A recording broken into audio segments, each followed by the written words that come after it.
بسم الله الرحمن الرحيم الحمد لله رب العالمين وصلى الله وسلم وبارك على عبده ورسوله نبينا محمد وعلى آله وصحبه أجمعين. Assalamu alaikum wa rahmatullahi wa barakatuh, and welcome to Lessons in Fiqh. Today we have the chapter that deals with Adhan, and today's hadith has a number of 154. Brother Fadi will read this hadith for us, inshallah.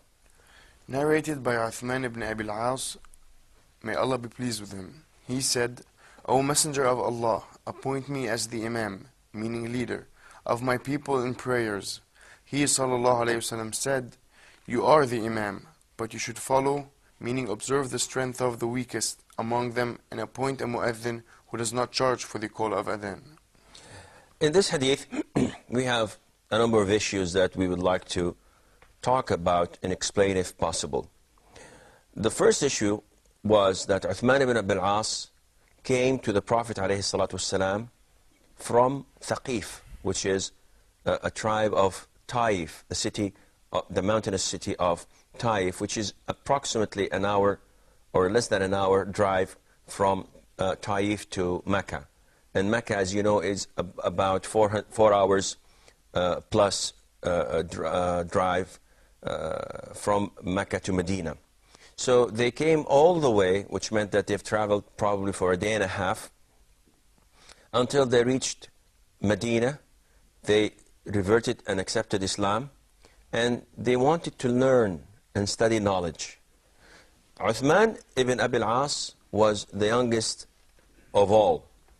Yet the Prophet ﷺ instructed his companions to build a small tent in the masjid for them to stay in, so that he would see them frequently and they would learn from the prayers. Now, after a while, the Prophet ﷺ allowed them to go back to their families, because he felt that they had the need to see their families. They felt homesick. So he allowed them to go back. Uthman ibn Abi al-As, though he was the youngest, yet he was the most of them with knowledge. He was quick to learn. He was quick to keep the Quran by heart. So he requested the Prophet ﷺ to appoint him as an imam because of the knowledge that he has. And usually, this is something that is not preferred in Islam. It is not preferred in Islam to stand out and ask for authority or ask to rule. It's not preferred in Islam to bring attention to yourself and show off, except if you sincerely believe that you are the best of them all, and you have others saying and supporting you in this thought that you are the best, so you should come forward and lead the prayer or lead the group or be their instructor or guide. Of course, our example in this is Prophet Joseph, may Allah, peace and blessing be upon him, where he says, set me over the storehouses of the land. I'll indeed guard them as one that knows their importance. And this, of course, when he requested that from the ruler of Egypt. As you know, he was thrown in jail for almost about 7 to 10 years. And then when he explained and interpreted the dream that the ruler of Egypt saw, he took him out of prison because he was imprisoned without any right. He was unjustly imprisoned simply because he did not accept the call for fornication and to commit adultery with the woman of the house that he used to be a slave in. So after he was freed, he asked the ruler to put him in charge over the stores or the storehouses of the land, because he is worthy of this trust, and he knows what he does. Now, this cannot be applied to us, generally speaking, because there are other hadiths where the Prophet ﷺ says that this ruling position, to be a ruler, to be a governor, to be a prince, this is something of a responsibility and it needs honesty. And whoever asks it for himself, we do not give it to him. And whoever it comes to him without him asking it, then Allah Azza wa Jal will support him and Allah will give him help in this regard. So in this case, Uthman ibn Abi al-As, he requested to be the Imam because he had more knowledge than his companions. What did the Prophet ﷺ say? Noor?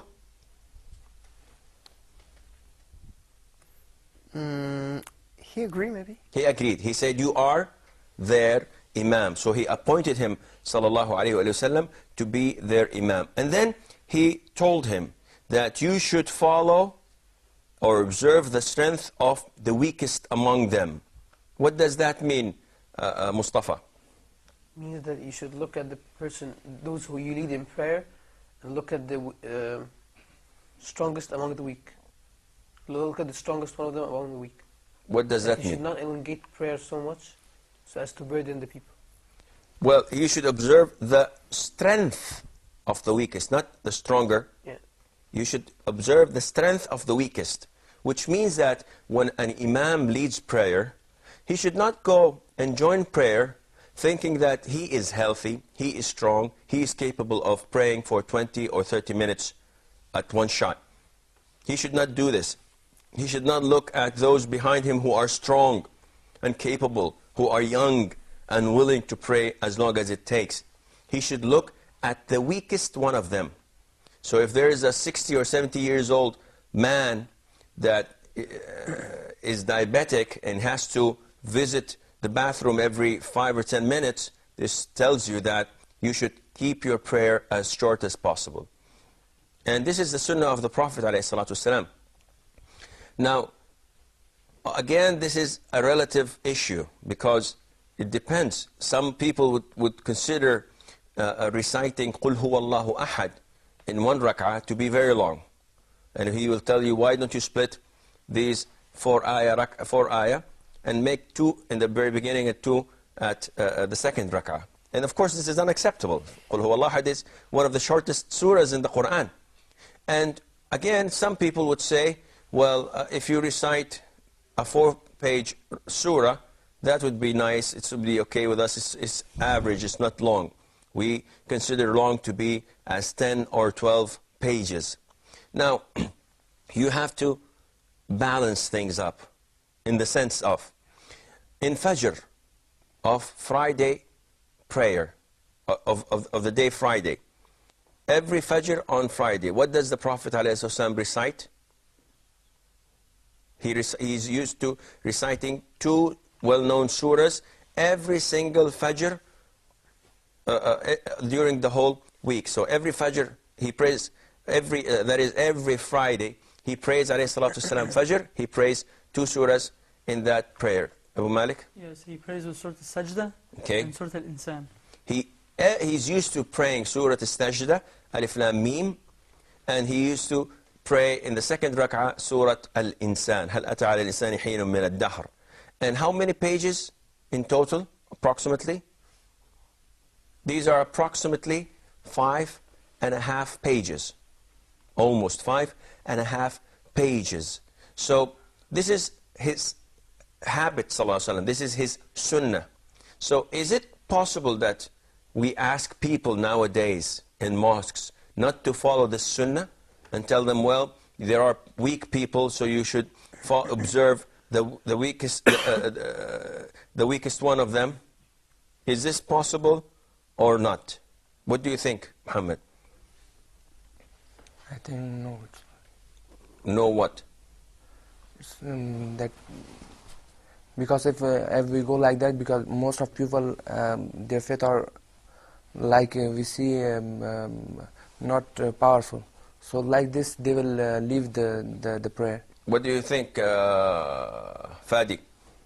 I think the damage will be greater if we do not stop or if we continue reading those 2 surahs, because some people might be ill or have a heart disease or cannot stand up that much, and plus that the Prophet didn't actually always pray them. Sometimes he left them and sometimes he committed to them. What do you think, Mustafa? Yes, I think that as long as it's not obligatory to pray with those two surahs, then if there are people now, especially nowadays, with people who are very old with very difficult diseases, then... What do you think, Mustafa? I think it's more important to apply the sunnah sometimes. I mean, like we can go for a Friday, we can apply it, and then another Friday we can not apply it. You know, we can mix between both, but not leave it completely. What do you think, Abu Malik? I think it's, reading these two surahs is from the Sunnah. And the people on Friday should be prepared for that, even if they're going to sit down. The older people, the people who have sickness, they can sit down during the prayer. But this is Sunnah, I believe it should be done on Friday. And this is the right and correct answer. See, the same person that told us not to prolong the prayer to the extent that sick people or old people would find it difficult to follow is the same person that used to recite every single Friday, Fadi. The Prophet ﷺ, it wasn't his habit to go on and off in Fridays praying with different surahs. It has been reported that all Fridays that the Prophet ﷺ used to pray, used to always continue to recite Alif Lam Mim As-Sajda and Hal Ata Ala Al-Insani Hinun Min Ad-Dahr. Now, this is his sunnah, so we should comply, we should follow the sunnah. As far as those who are tired or cannot stand to pray that long, they have the option of sitting down. And if they have to answer the call of nature, then they may go and answer the call of nature. But we cannot jeopardize the sunnah for their sake. Now, this is only in what? In Fajr prayer, only on Fridays. Now, the whole week, all the rest of the prayers, yes, you may observe the strength of the weakest of them all and try your best to act accordingly. Yes, Mustafa? But isn't it also a sunnah to read every Fajr from almost 60 to 100 verses? It is the sunnah, but again, this sunnah can be abandoned as it was reported in different occasions that the Prophet ﷺ recited إِذَا زُلْزِلَتِ الْأَرْضُ زِلْزَالَهَا, which is like 6 or 7 ayat, verses, in both rak'ah.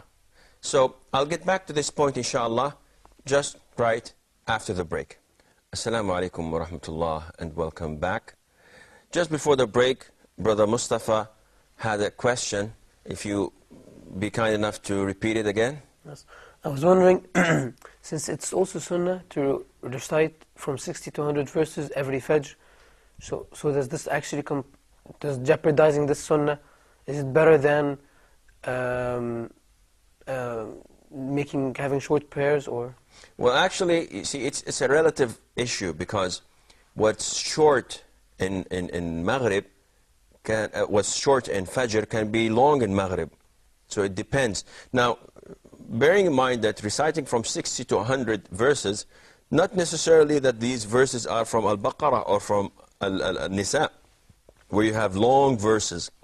Because if you look at, for example, عَمَّا يَتَسَاءَلُونَ, Surah Al-Naba, you'll find that it's approximately, like what, 79, 80 verses? So if you recite it in Fajr, this is enough. And it's acceptable to all those who pray. The length is acceptable. But you may not jeopardize the sunnah, if you can, by saying that I'm doing this for the weak people that praying behind me. Because, again, you'll find out that there are still people thinking that your prayer is long. So you shorten the surah, and there are people that say your prayer is long. And no matter how you shorten it, it's going to be long for someone. So you have to draw the line and say, well, I'll follow the sunnah in Fajr prayer of Friday. I'll follow the sunnah in all other prayers that the Prophet ﷺ was reported to us that he used to pray so-and-so surahs in these prayers. Other than that, it's flexible. You can change that. For example, what did the Prophet ﷺ used to recite during Friday prayer itself? Noor? Sometimes he read Surat Al-A'la Surah Al-A'la and Surat Al-Ghasiyah. and Surah Al-Ghashiyah. He used to recite this in the first rak'ah, and the second rak'ah he used to recite Al-Ghashiyah. Is there another sunnah? Or that's all? There is another sunnah. The Prophet ﷺ used to recite on Friday also. Sometimes he used to, in the first rak'ah, he used to pray with Al-Jumu'ah, Surah Al-Jumu'ah, and the second rak'ah he used to recite Surah Al-Munafiqun. So he either does this or does that. So this is the sunnah of the Prophet ﷺ. One should maintain it and try to preserve it by doing it and applying it. Now, if we go back to the hadith of Uthman ibn Abi al-As, so he told him that you should observe the strength of the weakest among those who are praying behind you. And then he asked him or instructed him to appoint a mu'adhin who does not charge for the call of adhan. And this is an issue that's a place of controversy, because does this mean that if a mu'adhin calls for the adhan, he may not charge money for that? The hadith says you shouldn't appoint someone who takes money, who charges for calling the adhan. And this could go a little bit bigger. So what about appointing an imam and paying him a salary? And then again, what about appointing a person that teaches the Quran and he takes money for that? And what about this and that and that? And it all depends on few factors. First of all, is it okay for a mu'adhin to take charge for it, for what he's doing? Mustafa? I think he can take charge, but not for the adhan. He can take charge for the time that he spends, because it's like in economics, time is what creates money. Time so is charge for his time, but not for the adhan. Okay, this rule of economy, of economics, 101, I disagree with it, because on the surface, yes, it sounds good. As an Islamic point of view, time does not create money. It's Allah Azza wa Jal that creates money. So I do not associate risk with time or effort, though there are means to reach for this risk, for this money, but it is Allah Azza wa Jal that creates it. Nevertheless, going back to what you have said, this is what the scholars say, that for the adhan itself, it's a form of worship. So you may not charge for that because you're supposed to be doing it for Allah Azza wa Jal. But if a person does not have anything to do except adhan, because to stick and stay in a mosque 5 times a day and night, this requires that you do not have any other job. Otherwise, it would conflict with your working hours, with your own interests. So they say that if a person solely gives all of his time to the masjid, then there's nothing wrong in him charging money so that he wouldn't have to go out and work. And this becomes his occupation. This becomes his job. But the money he's taking is not for the adhan, meaning that, well, if you give me 2,000, I'll make the adhan for 5 prayers. You give me 1,800, I'll skip 1 prayer. It doesn't go this way. And likewise for the imam. The imam may charge money depending that he has no other income. Now, if an imam has an income or a mu'adhin has an income, but someone volunteers, like the government or the owner of the mosque, and telling him that, listen, I'm giving you 2,000, 3,000 for what you're doing, and he did not request it, there's nothing wrong in that. But the wrong thing is when you start to bargain about the owner of the mosque, because you know he is a rich person. He tells you, I'm going to give you 3,000, and you say, well, I know this mosque, they offered me 5,000. It becomes an issue of bargaining. This is not recommendable. Does anybody know where a hadith that allows us to take money for teaching the Quran or for doing something that is for the Quran? There's a very famous hadith. Yes, Nur. I have read that Rasulullah said the best salaries that somebody take is when he teach Al-Quran. That's true. Do you know the origin of this hadith? The origin of this hadith, that a group of companions were traveling and they visited a non-Muslim village. And they requested food because they didn't have any food. So they obeyed, they refused them food. They kicked them out, say, go away. We don't have any food. And this is bad for Arabs. You know, Arabs are known to be generous. So whenever anyone comes to them, they feed them. Because this is type of their customs. It doesn't have to do with religion. So they left away. They went away. And minutes later, their tribesman, the leader of the tribe, one of the tribesmen, was bit or was stung by a scorpion. So they came to the Muslims and said, well, our leader now is ill from this poison. So does any one of you know how to make ruqyah? Does anyone know how to recite special words that cure him? So one of them said, yes, I know how to do this, but I will not do it free of charge. Because you've requested food from you and you refused us food. So you want me to recite something that would cure this sick person? You have to give us money. So they agreed to give them a number of sheep. Let's say 10, 15 heads of sheep. So the guy went in and started to recite Al-Fatiha, chapter number 1. And he started reciting it over and over and blowing, not spitting, blowing at the man. And subhanallah, in minutes he was standing as if nothing happened to him. So the companions went back and wanted to take from this food, from this sheep, and eat. So their leader said, we should not touch anything until we go back to Medina and ask Rasul sallallahu alaihi wasallam for permission. So they went to Medina and told the Prophet sallallahu alaihi wasallam that what happened with them. So the Prophet told him, how did you know that it is ruqyah? That's great, it's good news. It is ruqyah. And they told him, what about the food we had taken? What about the money that they have given us for what we have recited? So the Prophet said, ﷺ, the best thing to take money for is the Quran, because you taught the Quran. It's the most valuable thing. And he approved it, and they gave him a share of it. So it's okay to take money or charge for teaching the Quran. The last thing, or was this the last thing? Yeah, this was the last thing in the hadith of Uthman ibn Abi al-As. The following hadith, hadith number 55, narrated by Malik ibn al-Huwayrith, the Prophet sallallahu alaihi wasallam said to us, when the time of prayer comes, one of you should announce the adhan.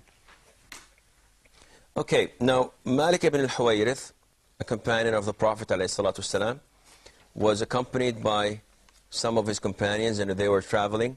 So again, the Prophet gives the usual instructions and the usual advice. So he told him that when time comes, when the time for prayer comes, one of you should make the adhan. And again, you recall, Fadi, what is the ruling on adhan? It is mandatory. We have to do it. Is that true, Mustafa? Only a group of people have to do it. So it's not mandatory on all, because otherwise every one of us, when it's time for prayer, would go and make adhan. No, it's mandatory on a group of people. If they do it, then it's okay for the whole community. But if they all refrain from doing it, then they are all sinful. And this is the case with the Prophet ﷺ, that whenever he visited, or actually whenever he went to wage war on a tribe or on a village, he asked his companions not to wage war until after Fajr prayer. And he ordered them that wait until you hear the adhan. If you hear the adhan, then refrain. They are Muslims. But if you don't hear the adhan, then go ahead and attack, because they are not Muslims. And Again, it is not permissible for the adhan to be called by a non-Muslim, because it's a form of worship, and this is ridiculing our religion. If you allow a non-Muslim, no matter how beautiful his voice is, he may not call the adhan. It's a ritual, it's a form of worship. And again, the adhan has to be on time, which means that if a person calls for the adhan before its time, then the prayer is unacceptable. You may not pray. If you didn't know and you prayed, then the burden falls on the person who called the adhan. I'm afraid that this is all the time we have for today's program. So until we meet next time, fi amanillah, wassalamu alaikum wa rahmatullahi wa barakatuh.